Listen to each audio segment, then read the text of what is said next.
All right, we are Crimson Curtain. I'm Mingus, he's Ladney. We are live in Miami, Arizona right now at the 23 Skidoo, where we're about to play a set in about a half an hour. And then we're going to sit in with our host, Instagon, to do a little improvisation with his ensemble. Should be a good time. This place is awesome. It's got a great vibe. But yeah, we're just going to take a second here to do a little bit of band self-interview,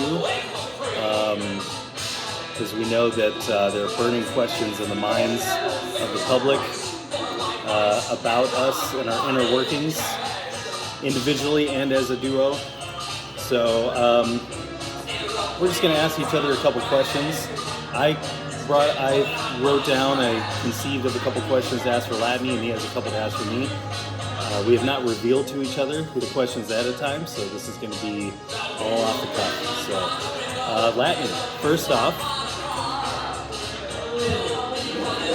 can you tell me an artist, a band or an artist that has had a significant impact on you and your musical developments that might surprise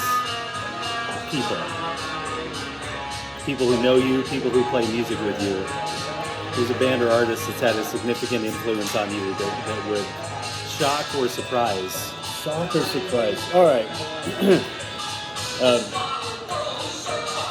Well, most people would not know the legendary Pink Dots or Edward Pacebell, but I also just posted about the huge influence that they've had on my music. So let me go further back before I knew the legendary Pink Dots, The Cure. And in case that's not enough of a surprise, and it's probably not. No, we all know that. We all know that you're a sad boy indie emo guy. That's right. My primary roots came from the Beatles and the Kinks. Beatles and the Kinks, okay. The Beatles for their experimental nature, trying all sorts of different things in the studio and in genre. And the Kinks simply because of their approach to regionalized songwriting.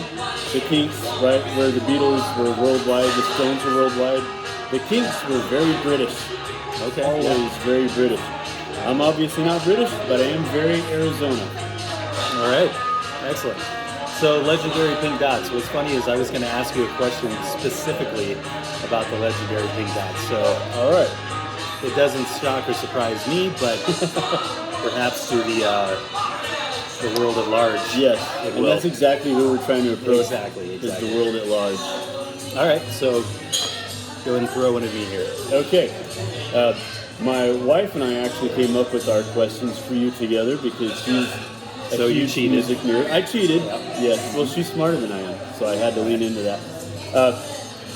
She said this is probably the most cliched question ever, but she still wanted to know, where do you find inspiration?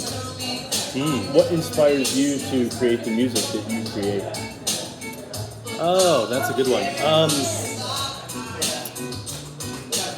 So I just had a conversation a little over a month ago.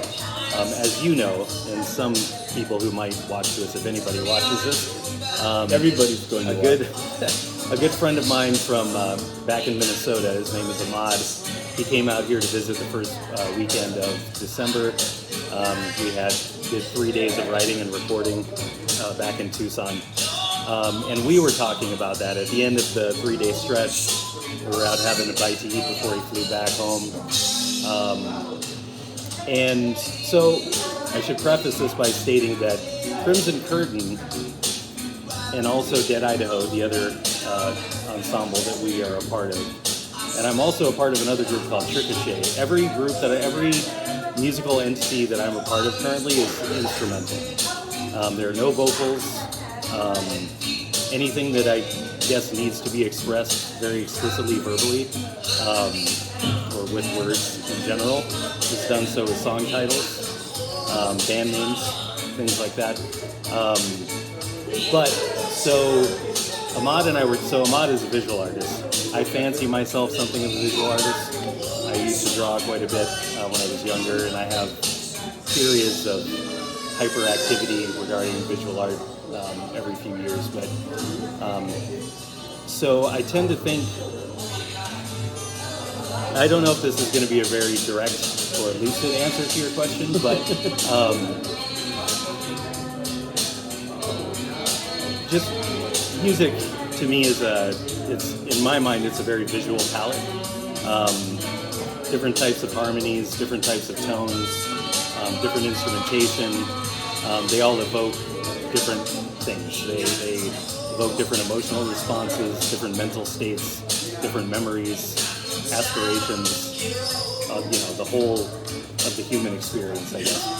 And to me, when I sit down with my guitar being my primary instrument, I do dabble piano and bass and whatnot, but when I have an instrument in my hands generally, which is usually guitar, it's like having a palette of paints, a palette of different colors of paints, and that I can dabble with and find different color combinations, and something always comes out of that.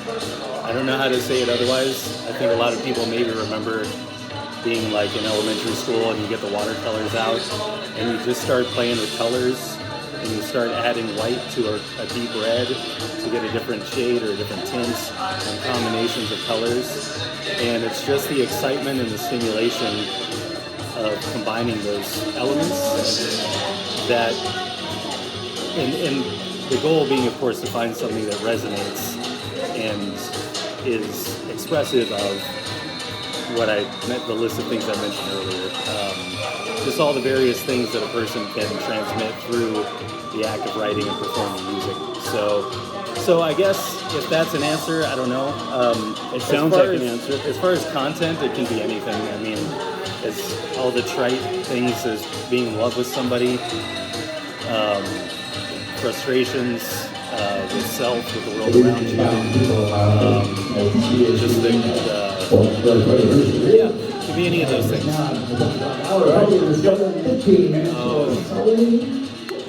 We're getting blown out. Crimson Curtain down from Tucson. And tonight there will be They're calling our name.